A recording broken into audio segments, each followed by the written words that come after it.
Hola, es un gusto saludarles. Espero que estén disfrutando todo este tiempo, todo este aprendizaje que ha sido impresionante, como el Señor nos ha estado enseñando, nos ha estado hablando en tantos temas. Y hoy queremos seguir con esta temática.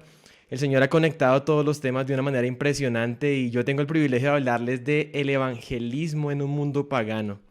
Este es uno de mis temas favoritos y siempre antes de hablar del evangelismo tenemos que empezar hablando del evangelio. ¿Qué es el evangelio? Y esta es una pregunta bastante profunda porque prácticamente toda la Biblia se trata del evangelio, toda, todo se trata del evangelio. Y probablemente si hay teólogos acá están pensando ya que me voy a meter en un problema, estoy yendo demasiado profundo o demasiado difícil en cuanto a esta pregunta, pero quisiera ir por lo básico, por lo simple, para que podamos hablar luego del evangelismo en un mundo pagano. Hay un pasaje en Primera de Corintios 15 muy famoso en donde Pablo explícitamente está describiendo el evangelio que él predicó, el evangelio por el cual estos creyentes de Corinto fueron salvos y ese evangelio que él recibió y que también les entregó a ellos, que está ahí en Primera de Corintios 15, versículo 13. Pero yo os entregué en primer lugar lo mismo que recibí, que Cristo murió por nuestros pecados conforme a las Escrituras, que fue sepultado y que resucitó al tercer día conforme a las Escrituras.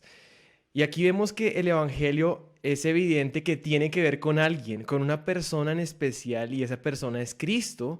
Esa persona tiene que ver con su vida, con su persona y con su muerte también por nuestros pecados y con su resurrección.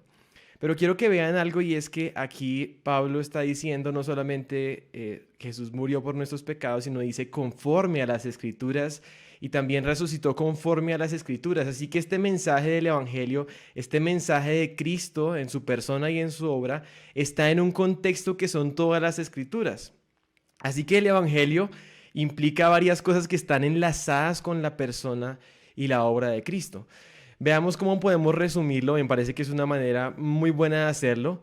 Ken Ham en su libro La Mentira, que de hecho se los recomiendo muchísimo, tiene un capítulo dedicado a este tema y él resume muy acertadamente el Evangelio en todo su contexto, empezando por un fundamento o un conocimiento fundamental que tiene que ver con Dios como creador, con Dios como santo, Jesús mismo como el creador, que fue el que hizo al hombre, y este hombre que se ha rebelado contra Dios, y por eso el pecado entró al mundo y Dios puso sobre el hombre la maldición de la muerte, un conocimiento fundamental. Y luego sobre esa base viene el poder del Evangelio, es decir, ese creador que vino y sufrió la misma maldición de la muerte en la cruz. Por todos nosotros que se levantó al tercer día, conquistando así la muerte y todos los que acuden a Él, arrepentidos por sus pecados, de su rebelión, pueden volver a la perfecta relación de amor con Dios que se había perdido.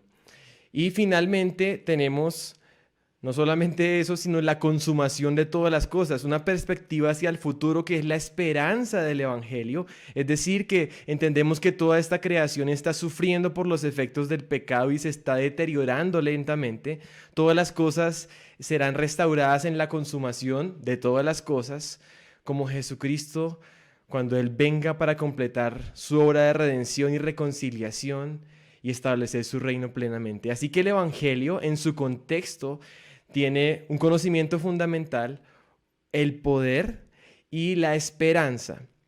Y quisiera mostrarles cómo ahí mismo en Primera de Corintios 15 se ven estos tres elementos. Es increíble porque Pablo de hecho en este pasaje está hablando de la resurrección de los muertos, algunos que no creían de la resurrección o que estaban negando la resurrección. Y Pablo está hablando aquí de la realidad de la resurrección de Cristo, pero también la expectativa de nuestra resurrección en una esperanza futuro. Mira lo que dice 1 Corintios 15, 17. Y si Cristo no resucitó, vuestra fe es vana, aún estáis en vuestros pecados. Entonces también los que durmieron en Cristo perecieron. Si en esta vida solamente esperamos en Cristo, somos los más dignos de conmiseración de todos los hombres. Ahí Pablo está hablando de la esperanza del Evangelio.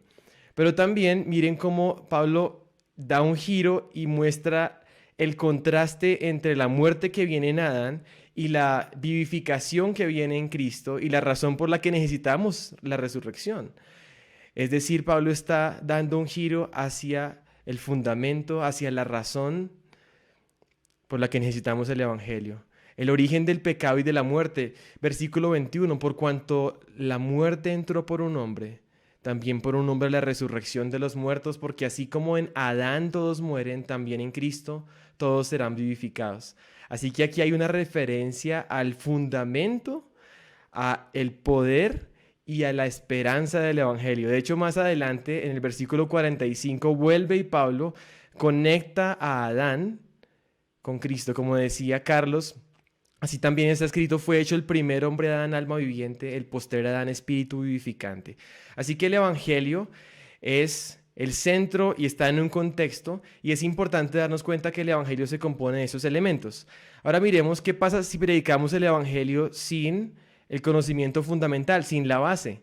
Vamos a predicar un Evangelio sin fundamento, y si solamente predicamos el mensaje de Cristo y la consumación de todas las cosas, pero si no predicamos el fundamento, queda sin piso ese mensaje. ¿Qué tal si predicáramos el Evangelio sin el mensaje de Cristo? Pues sería un Evangelio sin el poder, sin la crucifixión, sin la resurrección. O si predicáramos un Evangelio sin la venida del reino, es predicar un Evangelio sin esperanza. Así que el Evangelio, en su contexto, es importante entenderlo de manera completa. Ahora quisiera que pudiéramos ver cómo Jesús mismo, cuando va de camino a Emaús con algunos de sus seguidores, después de haber resucitado, él les explica algunas cosas respecto de sí mismo, es decir, y recién había sido crucificado y había resucitado, y Jesús les está hablando a ellos de esos eventos, de su muerte, de su resurrección. Y en Lucas 24-27 quiero que noten algo, como también Jesús muestra en perspectiva de toda la Escritura y en perspectiva su obra y lo que acaba de suceder. Entonces les dijo: oh insensatos y tardos de corazón para creer lo que los profetas han dicho, ¿no era necesario que el Cristo padeciera estas cosas y que entrara en su gloria? Y comenzando desde Moisés y de todos los profetas, les declaró en todas las Escrituras lo concerniente a él. Jesús está comenzando desde Moisés y pasa por todas las Escrituras. Y déjenme decirles algo, estas Escrituras son las Escrituras del Antiguo Testamento. El Nuevo Testamento todavía no estaba completado ni estaba escrito aún. Sigue avanzando y Jesús sigue hablando con sus discípulos y les dice otra vez: estas son las palabras que les hablé estando aún con ustedes, que era necesario que se cumplieran todas las cosas que están escritas de mí en la ley de Moisés, en los profetas y en los salmos. Y quiero hacer una parada y esto que está diciendo Jesús, la ley, los profetas y los salmos, es una referencia directa a todo el cuerpo del Antiguo Testamento. Los judíos lo tenían ordenado de esa forma, ley, profetas y salmos, y le llaman Tanakh. Jesús está refiriéndose que en todo el Antiguo Testamento está escrito sobre él. Y entonces miren lo que dice ahí: entonces les abrió el entendimiento para que comprendieran las Escrituras. O sea, estos discípulos después de esto tienen una mente abierta y un nuevo entendimiento para comprender las Escrituras en perspectiva de Jesucristo, en perspectiva del Evangelio. Así que una visión correcta de la Biblia, una comprensión correcta de las Escrituras tiene como un hilo conductor a Cristo, al Evangelio, y tiene algo muy en cuenta, y es que las palabras de Jesús, las palabras del Evangelio no son solamente las que están en Mateo, Marcos, Lucas y Juan, o no son las que están en rojo en algunas de nuestras Biblias como si esas fueran las palabras de Jesús, o no son las palabras en el Nuevo Testamento siquiera. Las palabras de Cristo, las palabras de Dios y el cumplimiento del Evangelio está en toda la Escritura. Y quisiera pasar a mencionar algunas cosas que son claves y que conectan a Adán con Cristo de una manera muy especial y a Cristo con la creación, que son esenciales para entender la profundidad y el poder del Evangelio. En nuestro ministerio usamos las 7 Cs de la historia. Carlos también mencionó algo de esto, también Arturo. Y quería mostrarles cómo está relacionado Cristo con la creación. ¿Por qué? Porque es que Jesús no aparece en el Nuevo Testamento. Jesús está desde el principio, desde antes del principio está Cristo. Y Cristo no es simplemente un observador de la creación, sino es un autor de la creación. Dice Juan 1, 1 al 3, en el principio era el verbo, es decir, Cristo, y el verbo era con Dios, el verbo era Dios, este era en el principio con Dios, y todas las cosas por Él fueron hechas, y sin Él nada de lo que ha sido hecho fue hecho. Si usted se fija, Jesucristo, el Dios Hijo, el Dios Padre, estaban siendo autores de la creación. Ese mismo Jesús, cuando Pablo está hablando en Colosenses capítulo 1, versículo 16, dice que por Él fueron creadas todas las cosas, las que hay en el cielo, y se refiere a Jesús, a las que hay en la tierra, visibles e invisibles. Cuando dice por Él fueron creadas todas las cosas, se refiere que es Cristo a través de Él, por Él. Visibles e invisibles, sean tronos, sean dominios, sean principados, sean potestades. Todo fue creado por Él y para Él. Y Él es antes de todas las cosas y todas las cosas por Él subsisten. O miren lo que dice Hebreos 1, también está hablando de que Cristo es la cúspide de la revelación de Dios y que Él mismo, el mismo Cristo es por quien hizo el universo. Dios habiendo hablado muchas veces y en muchas maneras en otro tiempo a los padres por los profetas, en estos posteros días nos ha hablado por su Hijo, a quien constituyó heredero de todo, por quien asimismo hizo el universo, el cual siendo el resplandor de su gloria y la imagen misma de su sustancia, y quien sustenta todas las cosas con la palabra de su poder, habiendo hecho la expiación de nuestros pecados por sí mismo, se sentó a la diestra de la majestad en las alturas. Así que tenemos una conexión de nuestro Redentor, de los hechos del Nuevo Testamento con el Antiguo Testamento, con el mismo pasaje de Génesis 1:1 cuando dice: en el principio creó Dios los cielos y la tierra. Ahí estaba toda la persona de Dios y estaba Cristo. Ahora, en sentido inverso, vemos que el Creador se hace criatura. El Creador se introduce en la creación. Dios se hace hombre. Dice Juan 1:14, y aquel verbo, ese verbo que leímos arriba, que era el eterno, aquel por quien fueron creadas todas las cosas, que era en el principio con Dios, que era Dios, ese verbo fue hecho carne y habitó entre nosotros, hizo su morada entre nosotros, y vimos su gloria, gloria como del unigénito del Padre, lleno de gracia y de verdad.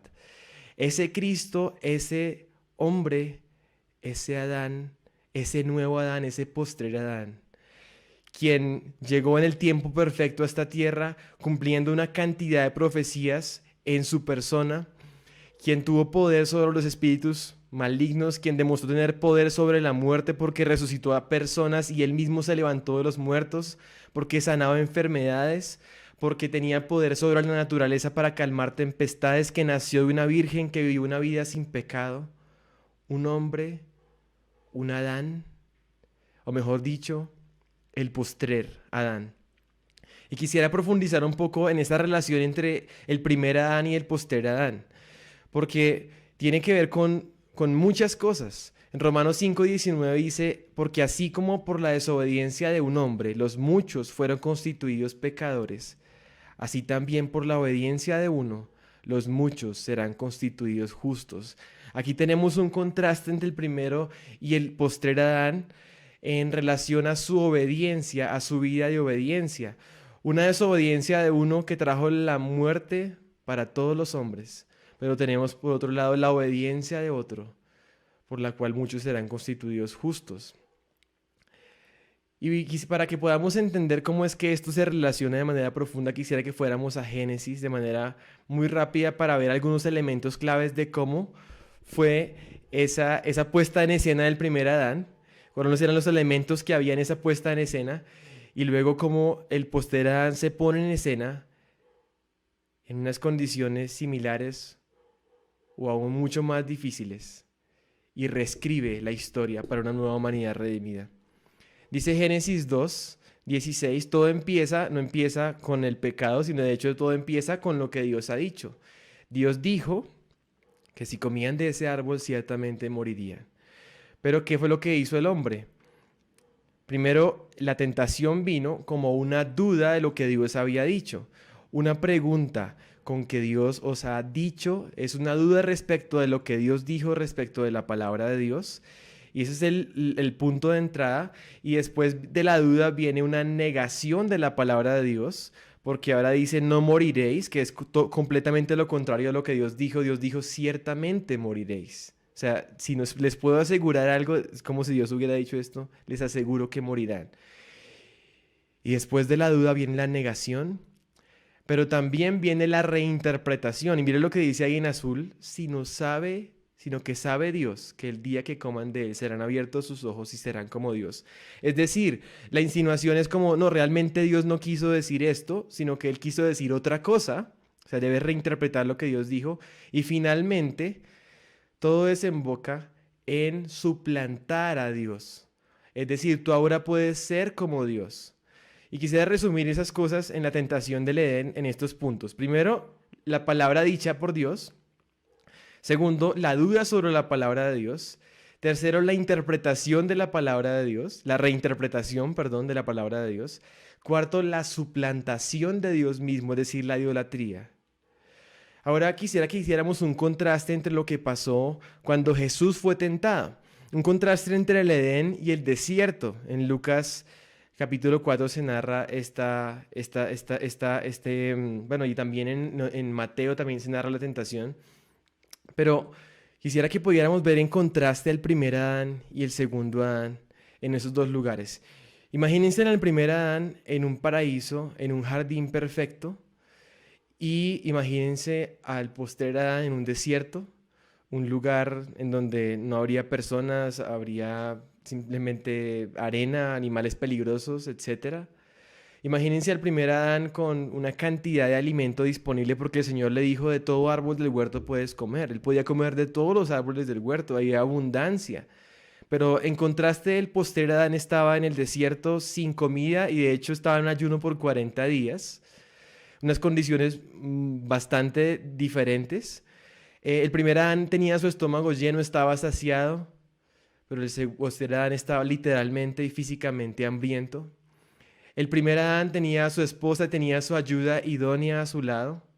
Jesús estaba solo en el desierto y de hecho estar solo es una condición que no es ideal para un hombre. Y finalmente, en la época de Adán, en el Edén, el pecado todavía no existía. El pecado era algo desconocido para Adán y para Eva. Sin embargo, en la época de Jesús, cuando estaba en el desierto, el pecado era la cosa más común que pudiera encontrar en cualquier momento y en cualquier lugar. Y de hecho, cuando todo mundo peca alrededor de mí, como que eso en cierto modo es una presión también para que yo ceda más fácil a la tentación. Así que estaban todas las condiciones más difíciles para el postrer Adán, en contraste con el primer Adán. Pero quisiera que viéramos cómo Cristo, nuestro Redentor, en su obediencia perfecta, reescribe la historia. En ese desierto sucede lo mismo.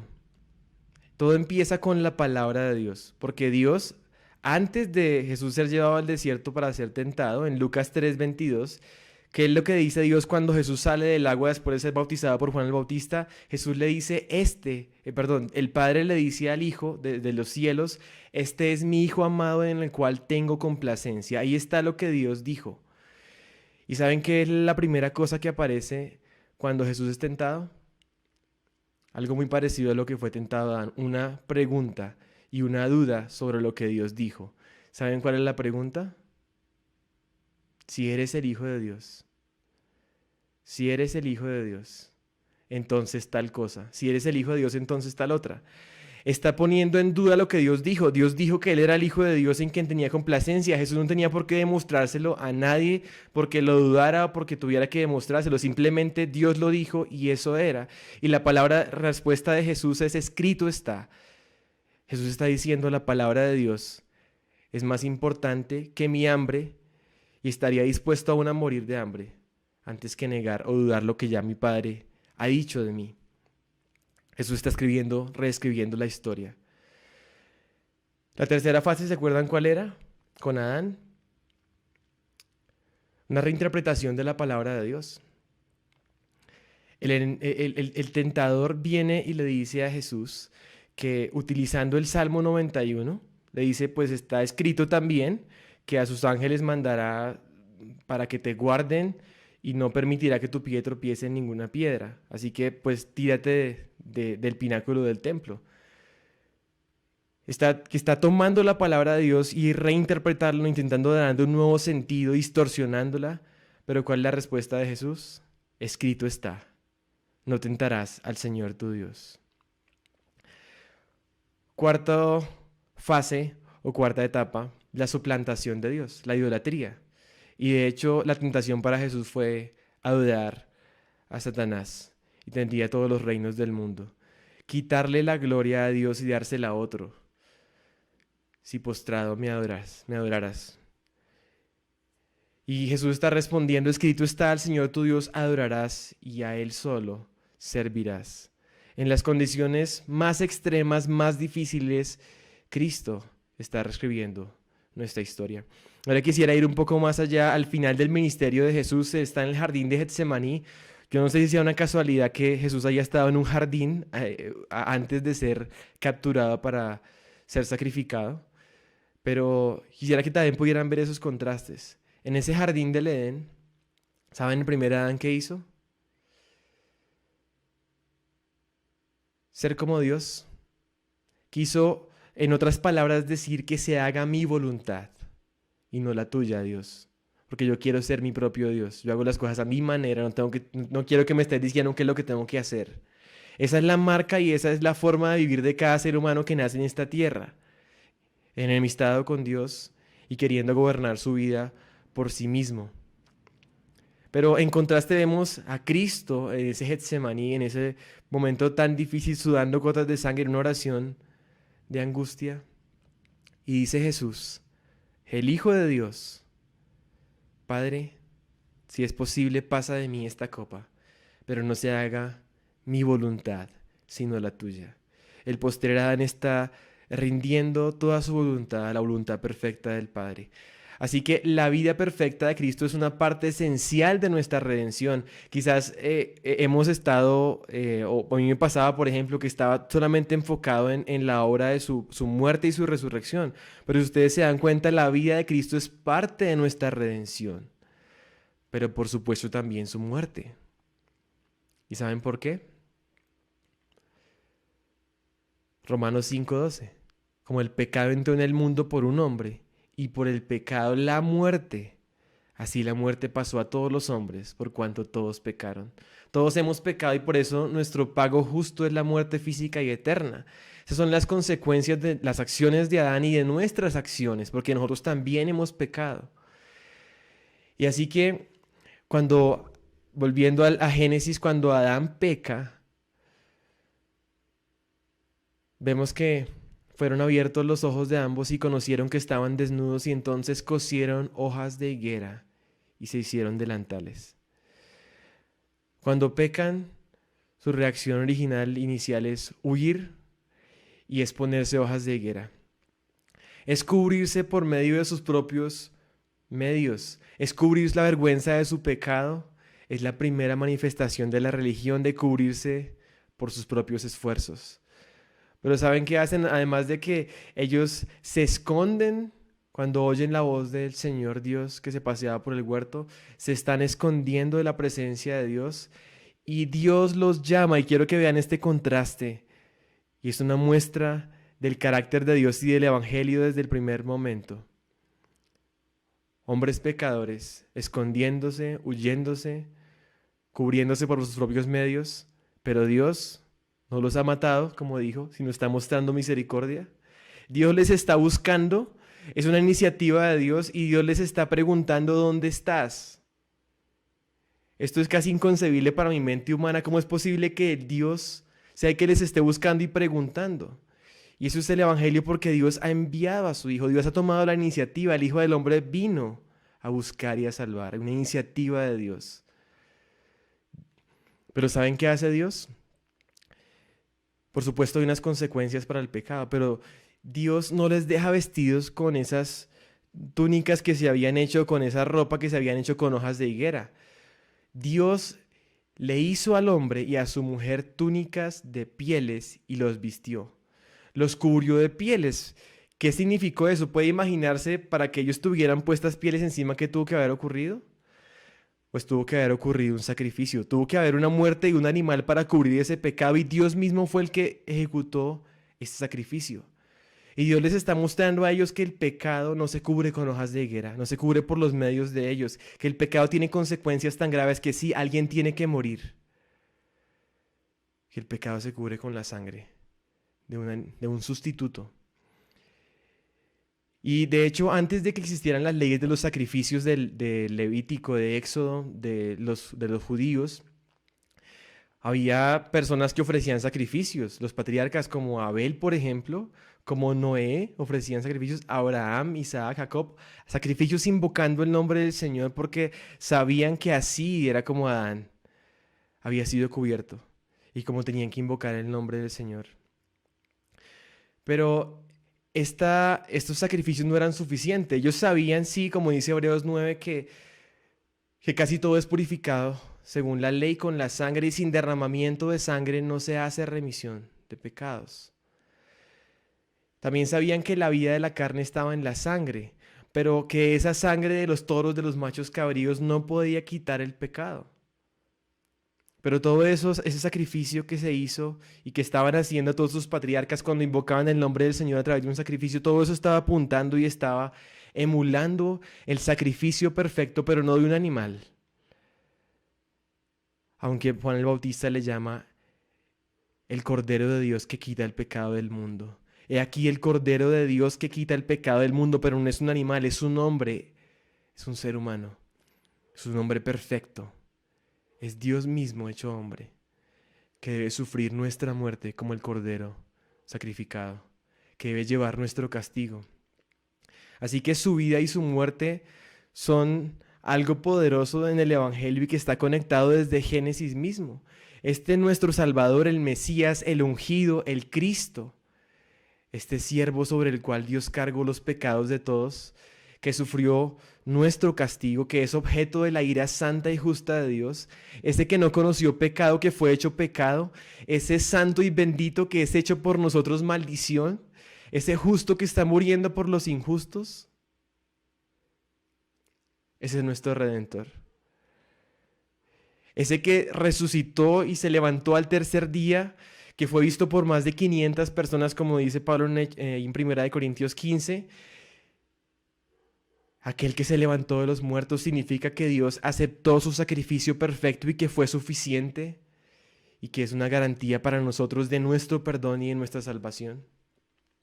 Así que tenemos a nuestro Salvador, a la persona del Evangelio, a Jesús, el Cristo, el Señor, el postrer Adán, el perfecto unigénito Hijo de Dios, el hombre perfecto en quien Dios Padre haya complacencia, el perfecto profeta, el cumplimiento de la profecía, el maestro, el gran sumo sacerdote por encima de todos los sacerdotes humanos, el gran sacrificio perfecto, el rey perfecto, el príncipe de paz, el fiel y verdadero que está sentado a la derecha de Dios en el lugar de máximo honor, cuyo reino no tendrá fin. Es el Jesús de nuestro evangelio, del único evangelio. Así que vemos cómo no solamente está relacionado Cristo con la creación, sino está relacionado eso que ocurrió con el pecado y la muerte y lo que ocurrió en la cruz y con la victoria que se obtuvo ahí. Y por supuesto de cara a la consumación de todas las cosas, esa parte que estaba arriba en nuestra estructura del Evangelio, la esperanza, la consumación de los tiempos, en donde Él regresará, en donde ya no como un humilde siervo, sino como un poderoso rey, fiel y verdadero, que establecerá su reino completamente, que juzgará a los vivos y a los muertos. La Biblia, de hecho, inicia en Génesis 1 con la creación y termina en Apocalipsis con una nueva creación, con un nuevo cielo, una nueva tierra, en donde las cosas serán restauradas. Dice Apocalipsis 21:4 que Dios enjugará toda lágrima de los ojos de ellos. Y ya no habrá muerte, ni habrá más llanto, ni clamor, ni dolor, porque las primeras cosas pasaron. Ayer Joe nos estaba hablando de por qué Dios creó el virus. Y tener vivir en un mundo caído nos da esperanza. Esperanza de redención, esperanza de que no habrá más muerte, esperanza de resurrección, esperanza de vida que trasciende esta temporalidad. Así que este evangelio, nuestro evangelio, es un paquete completo que abarca todas las escrituras, que tiene un conocimiento fundacional, un mensaje del poder y el centro, pero también una esperanza futura. Y para evangelizar necesitamos compartir el evangelio. Y vemos en el Nuevo Testamento que según la situación y según la audiencia en la que se encontraban las personas, utilizaban diferentes métodos de evangelismo. Y esto es importante aclarar que puede haber diferentes métodos de evangelismo, pero solamente un evangelio. El evangelio no cambia. Cualquier otra versión del evangelio que no sea el evangelio que está revelado en la Biblia es un anatema.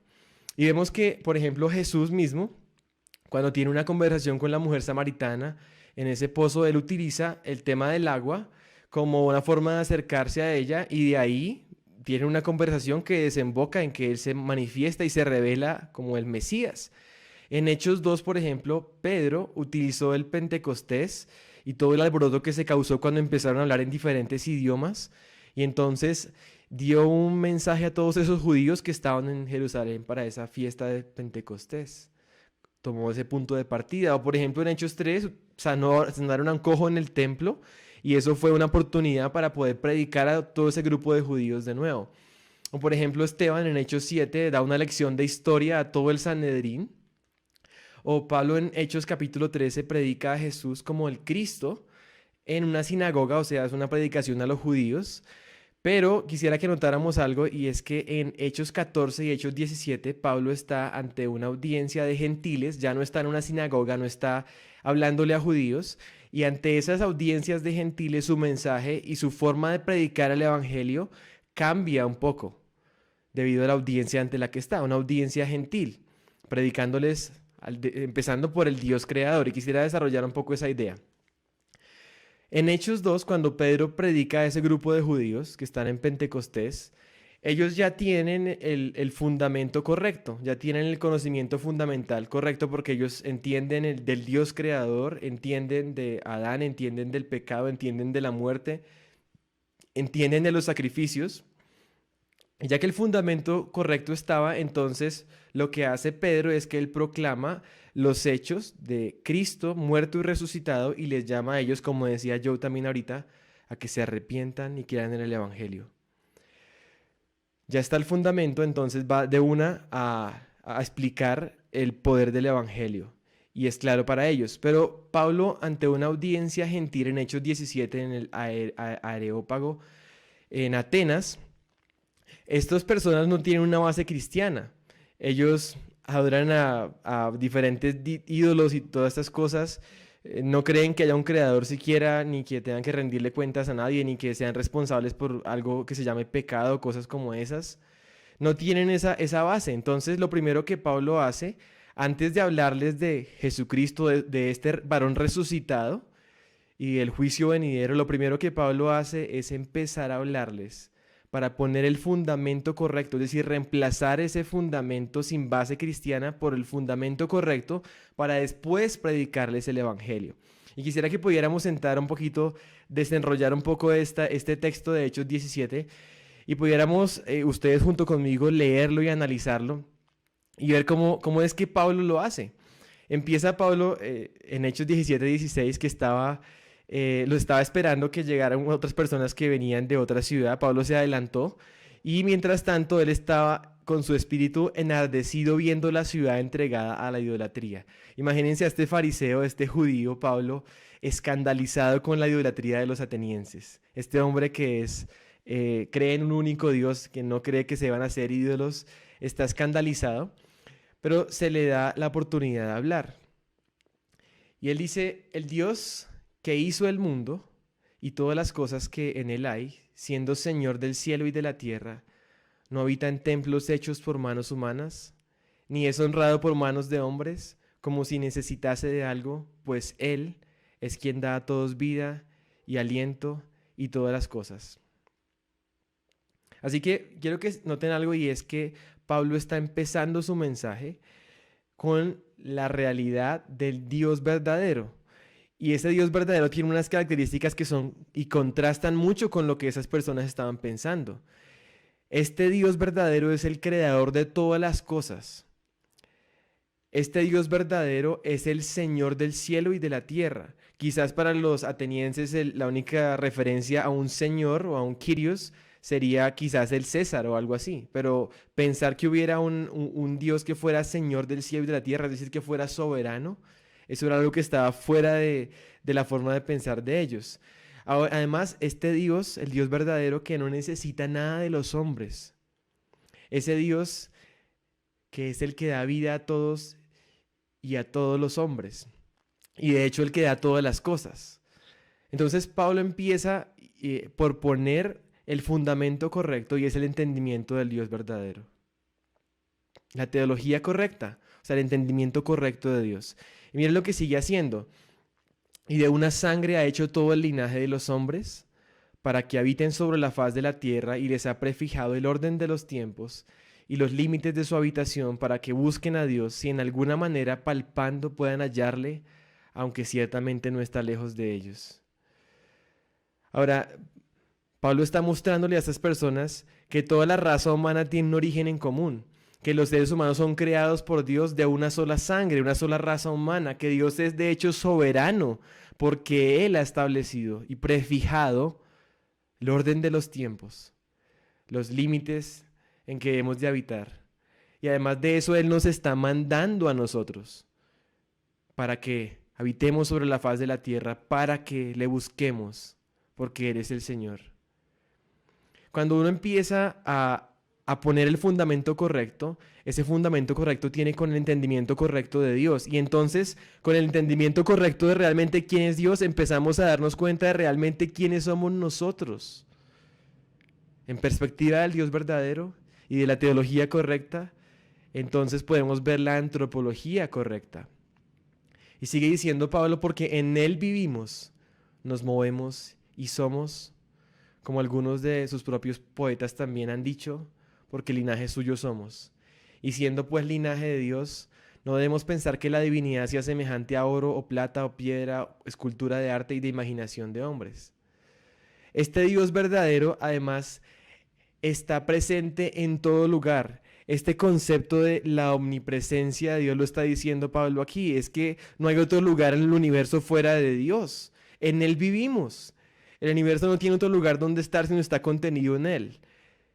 Y en vista de que Él es el Dios verdadero, entonces, ¿quiénes somos nosotros?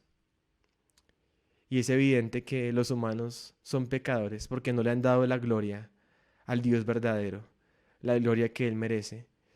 Y por eso Pablo sigue avanzando y dice, pero Dios, habiendo pasado por alto los tiempos de esta ignorancia, ahora manda a todos los hombres en todo lugar que se arrepientan por cuanto ha establecido un día en el cual juzgará al mundo con justicia. Está ahora sí apuntando al futuro por aquel varón a quien designó, dando fe a todos con haberle levantado de los muertos.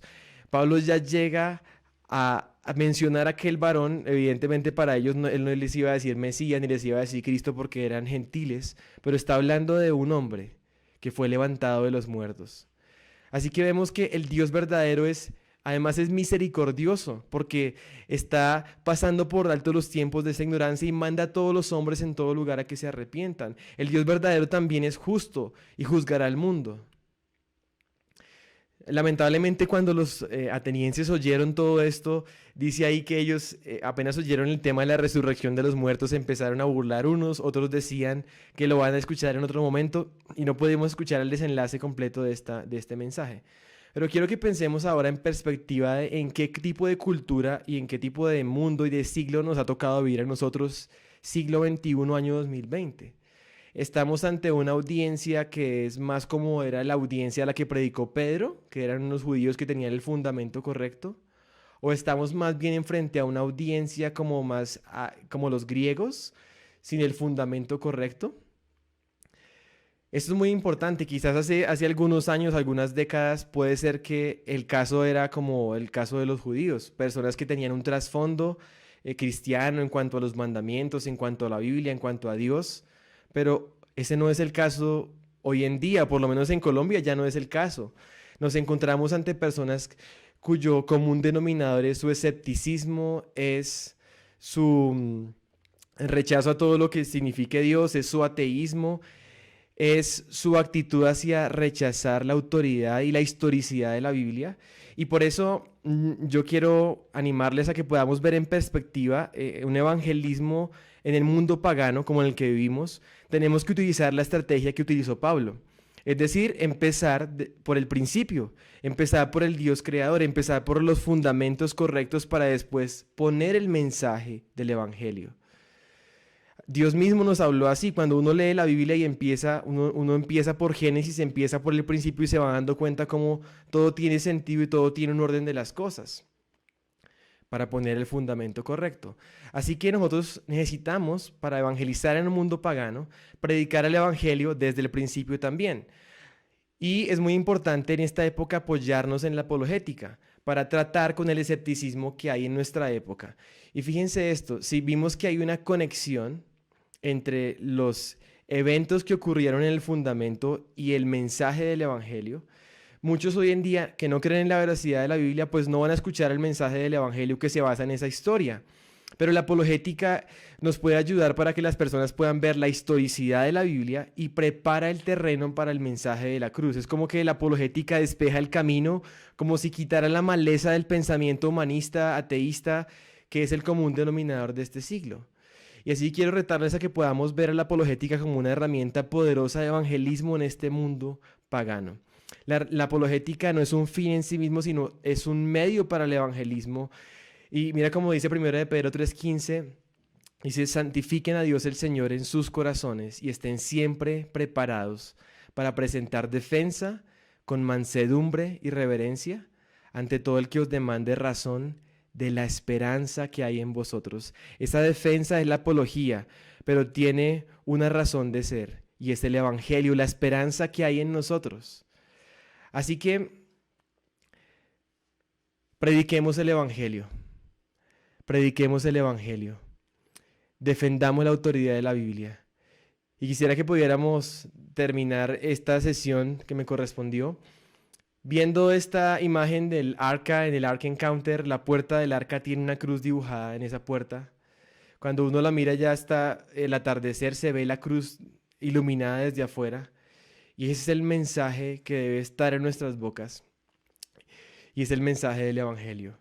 Que ciertamente hay una realidad de un Dios creador, soberano, justo, santo, eterno, que nos ha creado, que nos hemos rebelado contra Él, que Él es misericordioso y compasivo, pero toma de manera muy seria el pecado, pero nos está proveyendo un medio de salvación. Ya no es un arca, sino es un redentor, el Cristo, en el Evangelio. Así que quiero animarles a que puedan capacitarse, que puedan equiparse. Les quería recomendar este libro que se llama La mentira, de nuestro fundador del ministerio, Ken Ham. Dice él que después de la Biblia es este libro de texto de respuestas en Génesis. Yo creo que cada familia, cada padre de familia, cada pastor debería leer este libro.